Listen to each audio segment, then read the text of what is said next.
ലോക്സഭയിലെ വഖഫ് ബിൽ ചർച്ചയിൽ വിപ്പുണ്ടായിട്ടും പ്രിയങ്ക ഗാന്ധി പങ്കെടുത്തില്ല. പ്രിയങ്ക ഗാന്ധി ഇന്നലെ ലോക്സഭയിൽ എത്തിയിരുന്നതുമില്ല. വിനീത വിജി ഡൽഹിയിൽ നിന്ന് വിവരവുമായി ചേരുന്നു. പറയൂ വിനീത.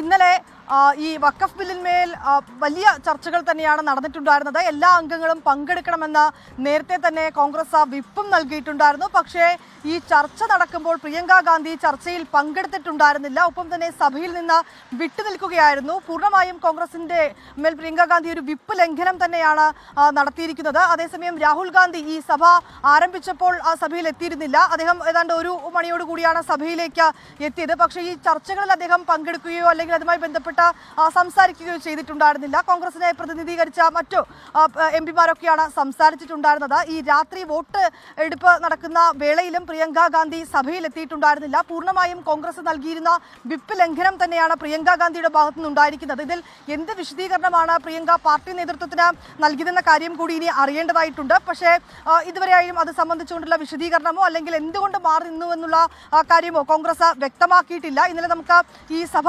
ആരംഭിച്ചപ്പോൾ തന്നെ പ്രിയങ്ക ഗാന്ധിയും രാഹുൽ ഗാന്ധിയും ഇരുവരും സഭയിൽ ഉണ്ടായിരുന്നില്ല. ഏതാണ്ട് 1 മണിക്കൂറിന് ശേഷം രാഹുൽ ഗാന്ധി പിന്നീട് സഭയിലേക്ക് എത്തിയിട്ടുണ്ടായിരുന്നു. പക്ഷേ രാവിലെ ഈ ലോക്സഭയിൽ ഈ വഖഫ് ബില്ലിന്മേൽ ചർച്ചകൾ നടന്നപ്പോഴും പ്രിയങ്ക ഗാന്ധി സഭയിൽ ഉണ്ടായിരുന്നില്ല. ഒപ്പം തന്നെ രാത്രി ഈ വോട്ടെടുപ്പ് ഉൾപ്പെടെയുള്ള കാര്യങ്ങളിലേക്ക് കടന്നപ്പോഴും പ്രിയങ്ക ഗാന്ധി സഭയിൽ നിന്ന് വിട്ടുനിൽക്കുകയാണ് ഉണ്ടായത്. പൂർണ്ണമായും കോൺഗ്രസ് നൽകിയ വിപ്പ് ലംഘനമാണ് ഈ ഘട്ടത്തിൽ നടന്നിരിക്കുന്നത്. എന്താണ് ഇങ്ങനെ വിട്ടുനിൽക്കാനുണ്ടായ കാരണമെന്ന് ഇനി പ്രിയങ്ക നേതൃത്വത്തെ അറിയിച്ചിട്ടുണ്ടോ എന്നുള്ള കാര്യത്തിലാണ് നമുക്കിനിയൊരു വിവരം കൂടി ലഭ്യമാകേണ്ടതായിട്ടുള്ളത്. കോൺഗ്രസ് നേതൃത്വം ഇത് സംബന്ധിച്ചുകൊണ്ടുള്ള വിശദീകരണമോ അല്ലെങ്കിൽ അത്തരത്തിലേക്കുള്ള പ്രതികരണമോ ഇതിനോടകം നടത്തിയിട്ടുമില്ല. Okay, thank you Vineetha Vijay.